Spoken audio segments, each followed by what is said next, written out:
Hey everyone, this is Ram Bishnoi and you're watching Geography Guru. बंदे में था दम, वंदे मातरम। एक थे गांधी जी जिन्होंने अंग्रेजों की ईंट से ईंट बजा दी थी। वो भी उस जमाने में जब ट्विटर, व्हाट्सएप, इंस्टाग्राम, टेलीग्राम कुछ भी नहीं था, क्योंकि बंदे में था दम, वंदे मातरम। ऐसे ही एक और गांधी जी हैं जिन्हें हम अफ्रीकन गांधी जी के नाम से जानते हैं, वो थे नेल्सन मंडेला। आज हम क्लास 10th इंग्लिश के जीनियस बैच में डिस्कस करने वाले हैं आपके इंग्लिश का second chapter, Nelson Mandela a long walk to freedom. Nelson Mandela Africa के फर्स्ट ब्लैक प्रेसिडेंट थे। A long walk to freedom उनकी ऑटोबायोग्राफी है। ऑटोबायोग्राफी क्या होती है? जब कोई बंदा अपने बारे में खुद ही लिख डालता तो भाई उसको हम बोलते हैं ऑटोबायोग्राफी, हिंदी बोलते हैं आत्मकथा। उसी ऑटोबायोग्राफी का एक छोटा सा पार्ट है इस चैप्टर में दिया गया है, जिसको हम डिस्कस करने वाले हैं। साथ ही साथ हम बात करेंगे नेल्सन मंडेला की लाइफ की, उनकी स्ट्रगल की। उनका जो स्ट्रगल था अपार्थी सिस्टम के खिलाफ। अपार्थी सिस्टम क्या है? जो रंग के आधार पर भेदभाव किया जाता। There was a discrimination just because of the colour of the skin. उन लोगों की सिर्फ इतनी सी गलती थी कि वो वाइट नहीं थे, वो काले थे। उसके खिलाफ स्ट्रगल किया नेल्सन मंडेला ने। तो वो सारी कहानी है इस चैप्टर में हम पढ़ेंगे। ये जो चैप्टर आपके लिए क्वेश्चन आंसर के पॉइंट ऑफ व्यू से इतना इंपॉर्टेंट नहीं है, लेकिन एक्सट्रैक्ट के पॉइंट ऑफ व्यू से काफ़ी इंपॉर्टेंट रहने वाला है। तो चलिए चैप्टर को समझते हैं, आज की कहानी को समझते हैं। तो यहाँ पर ये जो कहानी है उस पर जाने से पहले थोड़ा सा हम देख लेते हैं चैप्टर में है क्या। Nelson Mandela long walk to freedom. This chapter is an extract from Mandela's autobiography. उसका एक छोटा सा पार्ट है लॉन्ग वॉक टू फ्रीडम, जो उनकी ऑटोबायोग्राफी है। It provides us a glimpse of the life, the early life of Nelson Mandela की जो अर्ली लाइफ है उसकी छोटी सी झलकी हमें इस चैप्टर में मिलेगी। अबाउट हिज एजुकेशन, उनकी एजुकेशन क्या रही, कैसे रही। 30 years in prison and the pains he had suffered in his young age। जो उनका स्ट्रगल है, जो उनके 30 ईयर्स उन्होंने अपने गोल्डन ईयर्स अपनी लाइफ के जेल में बिताए, वो सब कुछ उन्होंने शेयर किया, अपने एक्सपीरियंसेस को, अपने स्ट्रगल को, वो सब कुछ शेयर किया उन्होंने इस चैप्टर में।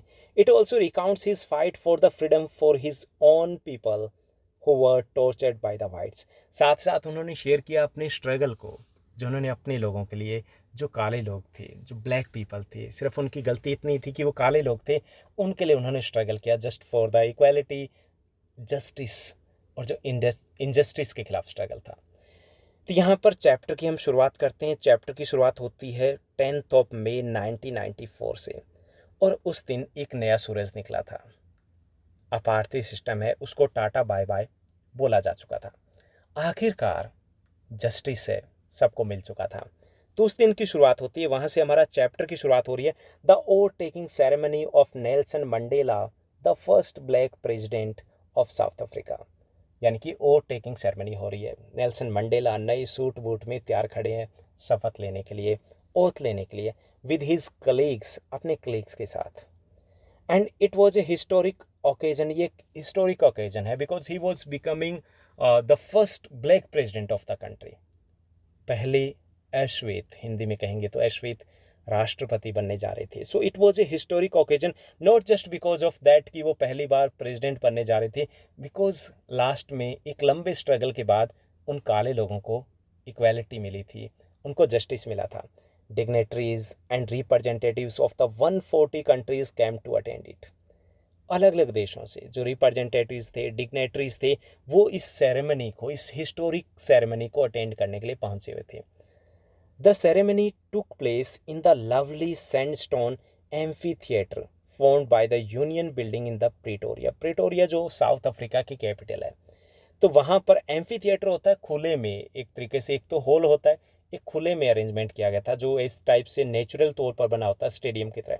तो वहाँ पर ये जो सेरेमनी है वो होती है बिकॉज काफ़ी बड़ी संख्या में, large number of people gathered दिया, तो किसी भी हॉल में ऐसे ऑर्गेनाइज करना पॉसिबल नहीं था। सो उन्होंने चूज़ किया एक सैंडस्टोन एम्फी थिएटर को। First Mister de Klerk and the second deputy president, and then Thabo Mbeki, the first deputy president, were sworn in। सबसे पहले सेकंड डिप्टी प्रेसिडेंट, उसके बाद फर्स्ट डिप्टी प्रेसिडेंट, यानी कि 2 डिप्टी प्रेसिडेंट होते हैं, वो शपथ लेते हैं, ओथ लेते हैं। Nelson Mandela took oath as the president. He pledged to obey and uphold the constitution and devote himself to the well-being of the republic and its people. उन्होंने प्लेज ली कि मैं कॉन्स्टिट्यूशन है उसके प्रति वफादार रहूँगा। उन्होंने प्लेज ली कि मैं अपनी पूरी लाइफ को लगा दूंगा देश के लिए। उन्होंने प्लेज ली कि मैं यहाँ के लोगों की सेवा करूँगी, जैसा कि हर देश में होता है। सो फाइनली उस दिन पहले फर्स्ट ब्लैक प्रेसिडेंट बन जाते हैं Nelson Mandela. So it was the new beginning for the south African people. के लिए एक नई बिगनिंग थी। जैसे कि 15 अगस्त 1947 हमारे लिए एक बड़ा दिन था, वैसा ही कुछ उन साउथ अफ्रीकन लोगों के लिए था। Then president Mandela address the guest को संबोधित करते हैं, उनसे बात करते हैं, शेयर करते हैं अपने फीलिंग्स को। He welcomed and thanked them for having come to the take positions with the people of his country for a common victory of justice, peace and human dignity. सबसे पहले उनका वेलकम किया जाता है, उनको थैंक यू बोला जाता है कि वो उन लोगों के साथ खड़े हुए जिनकी जीत थी। ये जीत थी किस चीज़ की? This was a victory of justice, peace and human dignity for the African people, not only for the African people, बल्कि पूरी दुनिया के लोगों के लिए एक ये जीत थी, जस्टिस की, पीस की और ह्यूमन डिग्निटी की। After getting political freedom, his government pledge to liberate people from the bondage of poverty, deprivation, suffering, gender and other discrimination. और साथ ही साथ वो प्रोमिस करते हैं उस वक्त कि ये सिर्फ पॉलिटिकल इंडिपेंडेंस है, पॉलिटिकल फ्रीडम उनको मिली है, वो लोगों को फ्री करेंगे पॉवर्टी से। डिप्राइवेशन होता है जिनको वंचित किया जाता है, जिनको इक्वल राइट्स नहीं दिए जाते हैं। सफरिंग जो उनके लिए समस्याएं हैं उनसे, जेंडर या किसी भी टाइप का डिस्क्रिमिनेशन है उससे वो फ्री करने वाले हैं पूरी अफ्रीका को। एक नया अफ्रीका उनको मिलने वाला है। He wish the sun of freedom to shine on his country forever. और वो उम्मीद करते हैं कि ये जो आज़ादी का सूरज निकला है वो हमेशा रहेगा उनके देश में। In the end 2 national anthems were sung by the whites and the blacks.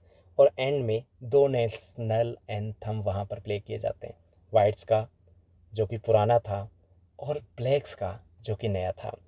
It was the new beginning in the south Africa में एक नई कहानी की शुरुआत होती है जिसमें ब्लैक और वाइट पीपल साथ साथ आगे बढ़ने वाले होते हैं for the well being of the south Africans.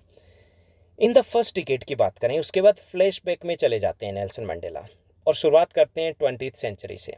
वहाँ से हमारे साथ शेयर करें कि उस वक्त क्या होता था। In the first decade of the 20th century, यानी कि यहाँ पर बात की जा रही है 1900 से 1910 के बीच की। A few years after Anglo Boer war, before his birth, कि उनके जन्म से भी पहले की वो बात कर रहे हैं। The white skin paced up there differences and erected a system of racial domination against the dark skinned people of South Africa. वहाँ पर उन्होंने एक नया सिस्टम जब लॉन्च करते हैं एक तरीके से, वो था apartheid system. There was a discrimination on the base of skin of colour of the skin, यानी कि सिर्फ चमड़ी का रंग ही तो अलग था, उस बेस पर एक नया सिस्टम बना दिया जाता है कि भाई आप काले हो, आपको ये राइट नहीं मिलेंगे, ये हमारे पास राइट रहेंगे। आपने 2 अक्टूबर को कभी टीवी ऑन किया होगा तो उसमें हर बार ये दिखाया जाता है कि गांधी जी को केवल इसीलिए रेल के डिब्बे से बाहर फेंक दिया जाता है क्योंकि वो काले थे और वो बड़ा महंगा पड़ा था। सबसे महंगा जो सौदा कह सकते ना लड़ाई झगड़े का, वो था पूरी हिस्ट्री का। वही गांधी जी को अगर उस ट्रेन के डिब्बे से बाहर नहीं फेंकते तो यहाँ आकर के वो उनकी ईंट से ईंट नहीं बजाते, बड़ा महंगा पड़ा था वो फेंकना। तो वो रेशियल सिस्टम था, that was the अपार्थी system.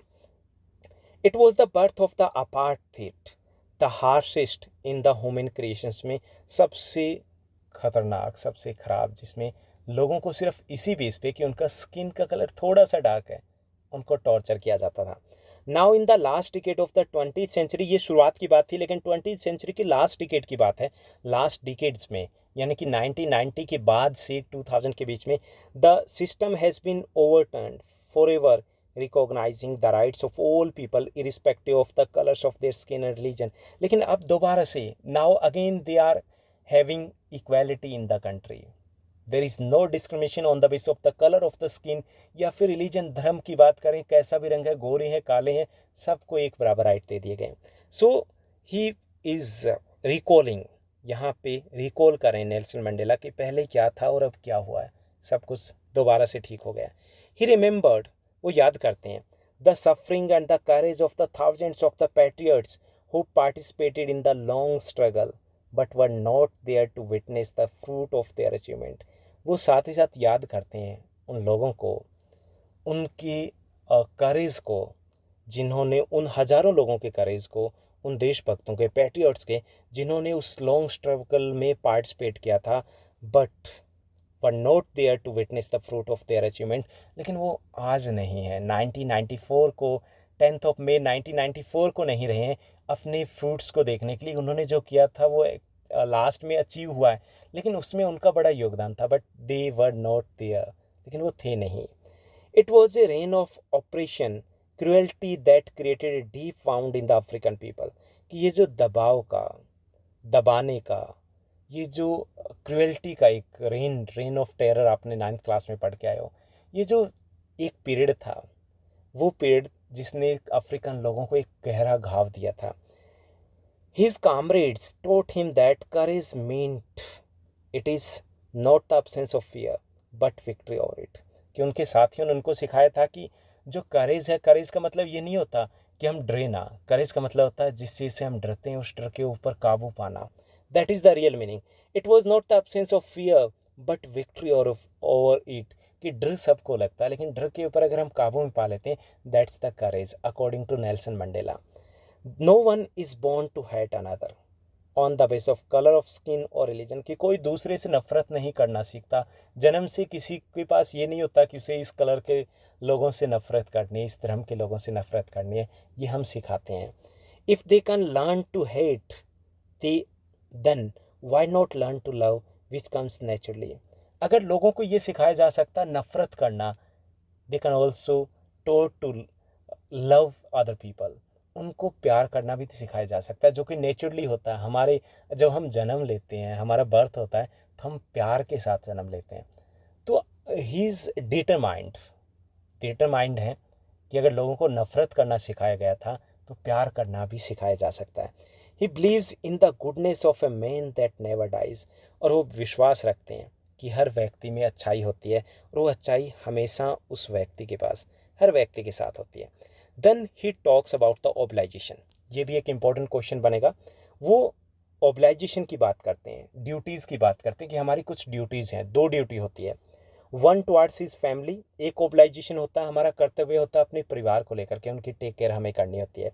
And the other towards the his people and his country, दूसरा होता है अपने देश और अपने देश के लोगों के प्रति। In the reign of apartheid, if one try to fulfil his duty towards his people, he was ripped of his family and home. कि उस वक्त रेन ऑफ अपार्थीड के शासन की बात करें, जब रंग के आधार पर भेदभाव होता था, उस समय में किसी ने अगर देश के लिए कुछ करने की कोशिश की, तो उसे अपने परिवार से अलग कर दिया गया था। सो दे स्ट्रगल्ड ए लॉट, बहुत कुछ उन्हें सहना पड़ा था। Mandela said that he was born free. Mandela फिर थोड़ा सा और पीछे चले जाते हैं, अपने बचपन में चले जाते हैं, कि जब उनका जन्म हुआ था, ही वॉज बॉर्न फ्री, आज़ाद था वो। As a student he wanted transitory freedom. जब वो स्टूडेंट थे तो उन्हें छोटी लिमिटेड फ्रीडम चाहिए थी। Freedom to stay out at night, कि वो घर से बाहर रात को रह पाए। To read books of his choice, अपनी मर्जी की किताबें पढ़ पाए। That was a freedom for Nelson Mandela when he was student. बस इतना ही मतलब था उन्हें। As a young man he yearned for basic honourable freedoms of achieving his potential. जब वो थोड़े से बड़े होते हैं, तो वो फ्रीडम का थोड़ा सा मीनिंग चेंज हो जाता है। He wanted to freedom to achieve something, कि वो अपने लिए कुछ अचीव कर पाएँ, ऑफ अर्निंग, की कुछ कमा पाएँ, ऑफ मैरिंग, अपनी मर्जी से शादी कर पाएँ, हैविंग ए फैमिली, खुद की परिवार हो। मतलब उसको आज़ादी से मतलब इतना ही था। When he become a young man he joined the African national Congress. जब वो बड़े होते हैं तो ANC को ज्वाइन कर लेते हैं, अफ्रीकन नेशनल कांग्रेस को ज्वाइन करते हैं। He first wanted freedom only for himself. सबसे पहले उसे खुद के लिए उन्हें आज़ादी चाहिए थी। Then for his people and his country. उसके बाद उनका attitude, point of view change होता है। अब वो उन्हें आज़ादी चाहिए थी देश के लिए, अपनों के लिए, खुद के लिए नहीं। Both need to be liberated. दोनों को आज़ाद करना था। किन दोनों को? The oppressor is a prisoner of hatred and prejudice and narrow mindedness, and oppressor and the oppressed both are robbed of their humanity. यहाँ पे जो ऑपरेशर होता है, जो दबाता है, जो इनजस्टिस करता है, एक्चुअली में वो भी गुलाम होता है। उसे भी आज़ादी चाहिए होती है, फ्रीडम चाहिए होती है। वो गुलाम होता है प्रेजुडिसेस का, हेटर्ड का, नफ़रत का गुलाम होता है, गुस्से का गुलाम होता है, उसको भी आज़ादी चाहिए होती है। So he decided to give the liberation, freedom to both, दोनों को आज़ादी देने के लिए वो स्ट्रगल करते हैं। ऑपरेशर एंड द ऑप्रेस्ड, जिसको दबाया गया था, यानी कि काले लोग और गोरे लोग, जो गोरे लोग थे वो भी गुलाम थे, नफ़रत के गुलाम थे। सो ये हमारा था चैप्टर, जो कि काफ़ी लेंथी था। और ये जो चैप्टर है आपका क्वेश्चन आंसर के पॉइंट ऑफ व्यू से इतना इंपॉर्टेंट नहीं रहने वाला है, लेकिन फिर भी कुछ क्वेश्चंस हैं जो मोस्ट इंपॉर्टेंट रहेंगे। आपको इस चैप्टर को समझना है एक्सट्रैक्ट के पॉइंट ऑफ व्यू से।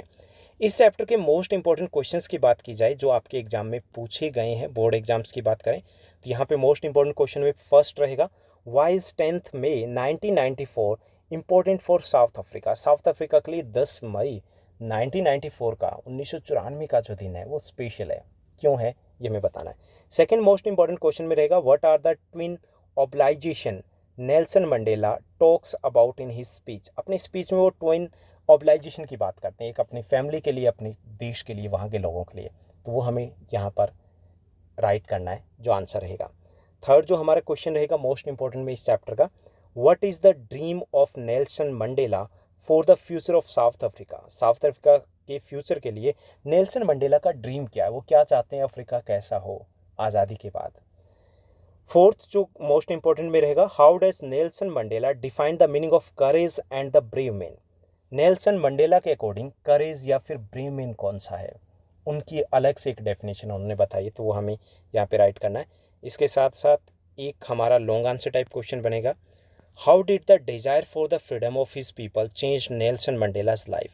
नेल्सन मंडेला की लाइफ कैसे चेंज होती है, तो इसमें हमें एक्सप्लेन करना है कि पहले उनके लिए फ्रीडम के क्या मीनिंग था, उसके बाद उनका क्या मीनिंग था, और एंड में उनका क्या मीनिंग था, और उसके लिए उन्होंने क्या किया। ओके, तो कंप्लीट हमें समराइज करना है इस चैप्टर को। So how did the desire for freedom of his people change Nelson Mandela की लाइफ है वो कैसे बदल जाती है। तो ये रहेंगे हमारे इस चैप्टर के मोस्ट इंपॉर्टेंट क्वेश्चंस। इस इंग्लिश के हमारे जीनियस बैच के साथ साथ हमारा जीनियस बैच चल रहा है सोशल साइंस का, जिसमें हम ऑलरेडी सभी चैप्टर्स हिंदी और इंग्लिश मीडियम में डिस्कस कर चुके हैं। साथ साथ एक और बैच आपका आ रहा है जीनियस बैच के तहत, हम एक लेक्चर में एक चैप्टर डिस्कस करने वाले हैं, यानी कि 16 वीडियोज़, 16 चैप्टर्स, और हमारी SST सोशल साइंस की प्रिपरेशन हो गई समझो। उम्मीद करता हूँ आपको ये सीरीज़ जीनियस बैच, आज का एपिसोड अच्छा लगा होगा। अगर ये आपको समझ में आया, आपको लग रहा है हेल्पफुल है, तो इस वीडियो को लाइक करने के साथ साथ शेयर करना मत भूलिएगा। आज के लिए बस इतना ही। Thank you, bye bye, have a nice day.